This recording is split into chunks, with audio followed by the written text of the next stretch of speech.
چطوری آدرس یا فروشگاه خودمون رو تو نشان ثبت کنیم؟ وارد سایت نشان شو، از منوی بالا نقشه شهرها رو بزن، روی آیکون منو کلیک کن، دکمه ورود رو بزن، اینجا شماره تلفنت رو بده و ثبت نام کن.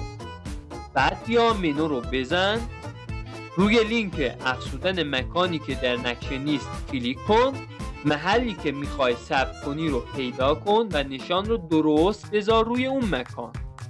حالا اطلاعات کسب و کارت رو تو این منو وارد کن. در آخرم روی ثبت کلیک کن. تمام. بعد از تایید توسط نشان، آدرسی که ثبت کردی نشون داده میشه. منو فالو کن. این ویدیو ثبت آدرس تو گوگل رو هم ببین.